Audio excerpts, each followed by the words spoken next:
Well, one of the great things about being last is that you're always short of time and you're never sure as to what the other speakers have talked about beforehand until you get here. And hopefully I'll be able to bring a slightly different angle to the story of why we're here, which is about occupational health and the rebuild. I want to try and keep it interesting, so I'm going to start off with some statistics, which I know you guys will go boring.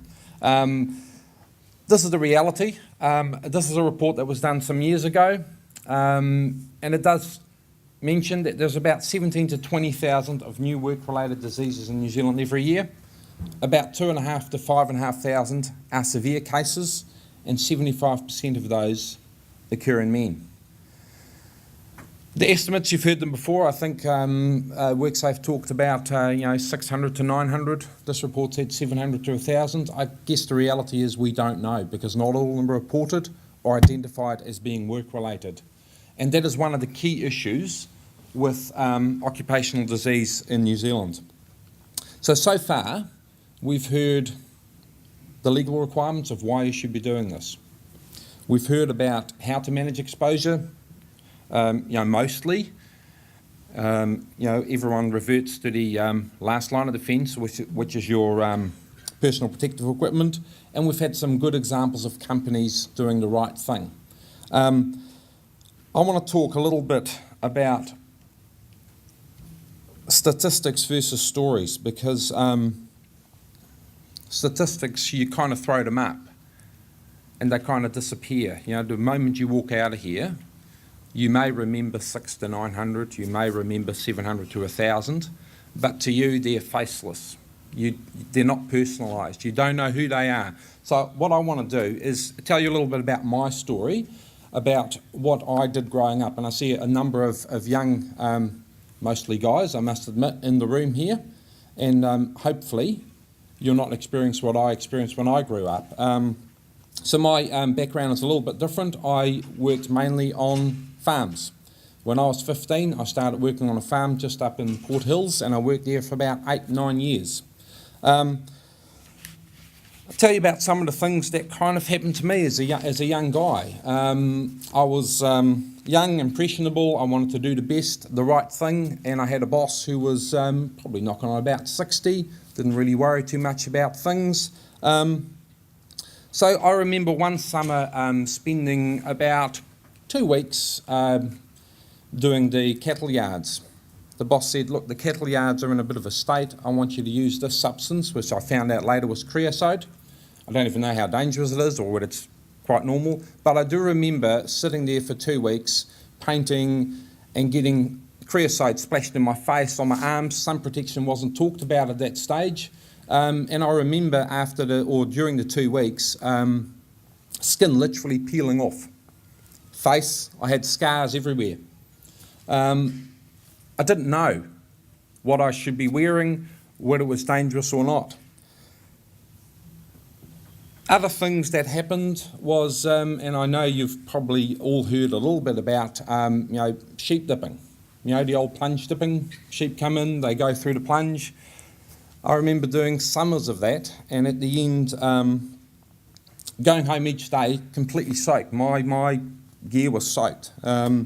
I didn't know what the substance was. I still don't know to date what was used in that sheep dip. But I just did a quick check actually yesterday. The chemicals mainly used contained arsenic, rotenone, organochlorines, organophosphates, and synthetic pyrethroids. Now, they don't mean anything to me. But I do know that sheep dip sites or former sheep dip sites are looked at very carefully when they do residential building on it, because arsenic doesn't break down in the soil. I think we all know that arsenic is quite bad for us. Again, as a young kid, I didn't know. I was just exposed to this. I had a number of, workers that I worked with who were older, 40, 50. My assumption was that they would have known and they would have kept me safe. I don't think they did. Spraying gorse. I spent about 8 years spraying gorse. I remember the day that 245T stopped being made. I think it was in 1987. My boss on the day, because it was kind of being taken off the market, he bought about 800 litres of the stuff. So I carried on spraying with 2,4,5-T for another probably 3 to 4 years before we used that all up. And I remember, because when we used to go out, or rather, actually it was me, a lone worker, with a ute with 600 litres of spray on the back going up into the Port Hills, spraying by myself, so that's another whole story. I remember because I used to put in a marker die, so you could see where the spray went, which bushes you kind of done and which you hadn't, because, big hill, you kind of lose touch with where you're going. I remember coming home and my clothes being completely stained in this red dye. That must mean that some of the fumes and the 2,4,5-T must have gotten on me. No mask, no protection, no anything. I didn't know. I was young, I didn't know. So there's just a couple of things that kind of happened to me while I was growing up, and I think because I was young, I was new into the industry, I didn't know, and more importantly, my employer or my bosses didn't tell me what was dangerous and what wasn't. Why am I telling you this? Last month I had the situation where I had to attend 3 funerals in 2 weeks. One was my neighbour, 49-year-old guy. Another one was an ex-colleague of mine, 54. Both male, both, I think you'd all agree, dying far too young. Now, they died of cancer. Do I know whether that was related to their work or something they did when they were young? No, I don't. And that's where the statistics come in. That's why the 6 to 900 comes in, the 7 to 1,000. I mean, that's huge gaps. That's 300 people. That's more than what's sitting in this room, that we don't know whether it was work-related or not. But I think they're real. We may never know, but was it something that they were doing when they were younger? By the way, the third one was an old lady who smoked like a train and drank like anything, and she lived to a good age of mid-70s, so probably can't use that one as an example. But I guess my story is about, and I'd like you guys to put your hands up, who's ever gone home after a day at work, or even working in your own shed at home, and coughed up some phlegm that you thought, oh, I must have been exposed to something today. Okay, we're ingesting, inhaling some of that stuff. Now, that could have been sanding, grinding, welding. I remember when I was young, I used to do a lot of work on cars. In those days, cars weren't as reliable.